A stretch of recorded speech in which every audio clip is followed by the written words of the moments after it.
I thought it was just a weekend getaway, a little road trip with my partner and her friends. The music was loud, everyone was laughing, and for a moment, it felt like we were all on the same page. Then we pulled into a gas station, a tiny dot on a map miles from anything familiar. I stepped out to grab some snacks, and when I turned back around, the car was gone. I saw them drive away, faces pressed against the back window, laughing. I just stood there, holding a bag of chips, watching the taillights disappear down the highway. I walked into a situation I never imagined, and in that moment, my whole world flipped upside down. They probably thought it was a harmless prank. They expected me to call, to be angry, to eventually find my way back, and it would be a funny story they'd tell for years. But as I stood there in the quiet hum of the gas station coolers, something else happened. It wasn't anger, it was clarity. Years of feeling like I was the punchline, of my feelings being dismissed, of being told I was too sensitive, it all just settled. The laughter I heard as they drove away wasn't funny. It was the sound of a final straw. I looked at my phone at the empty road and I made a decision. I wasn't going to call, I wasn't going to chase. I was done. I introduced myself as the supportive partner, the one who always showed up, the one who tried to bridge the gaps. My partner was vibrant and social, the life of every party. Her friends were an extension of that energy, a circle I was always on the outside of, looking in. I tried to fit in, to understand their jokes, to be the person they wanted me to be. But their idea of fun often came at my expense. I was told it was just their way of showing affection, a kind of inside joke. But trust is a fragile thing. When you feel like the person closest to you is leading the laughter at your expense, that trust begins to crack. They made a decision that day that hurt me deeply, and it wasn't the first time. They hid their intentions behind the word prank, but what I felt was a profound sense of being left behind, not just at a gas station, but in my own life. But this was nothing compared to what I discovered next. I didn't call her. I didn't call anyone. Instead, I turned off my phone. The silence was deafening at first, then peaceful. I bought a bus ticket, not heading home, but heading somewhere I'd never been. It was the most terrifying and liberating thing I had ever done. For the first time in years, I was only responsible for myself. No one to please, no one to impress, no expectations to live up to. Just me. If you enjoy stories like this, feel free to follow for more. Meanwhile, I can only imagine the scene back in that car. The laughter probably died down after a few miles.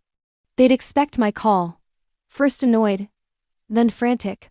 My partner would probably tell her friends, "He's just trying to teach me a lesson. He'll be home before we are." But hours turned into a day. Then 2. The weekend getaway would have ended, and they'd return to an empty house. The silence would be heavy. She'd check my side of the closet, my car in the garage, everything just as I'd left it. Except me. The panic would set in then. She'd check my phone records, nothing. My bank accounts frozen, then emptied.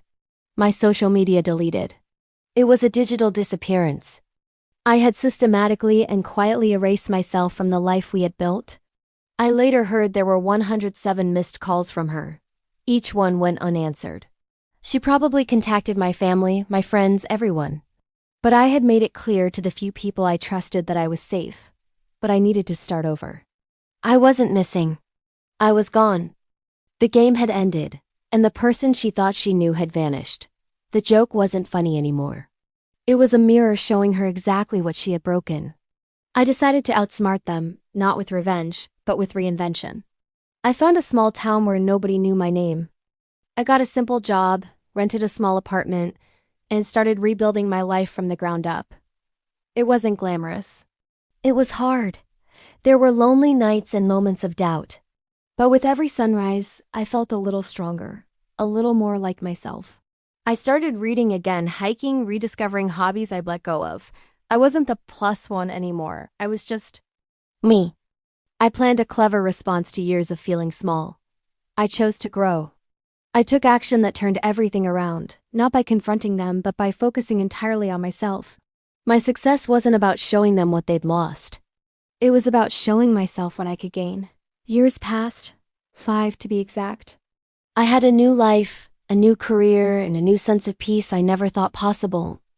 I was in a small coffee shop one Tuesday morning, sketching in a notebook, when the bell on the door chimed. I didn't look up until a shadow fell over my table. I lifted my head, and there she was. She looked older, tired. The vibrant energy was gone, replaced by something heavy. She'd found me. After all this time, she had tracked me down. There was no big scene, no shouting.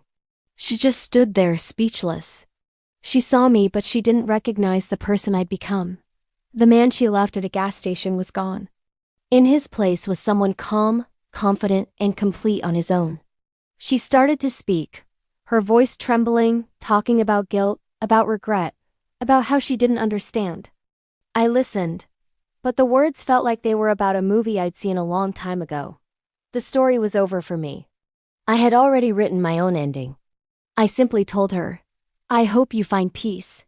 And with that, I closed my sketchbook, stood up, and walked away, leaving her in a coffee shop in a town she didn't know, a stranger to the man I had become.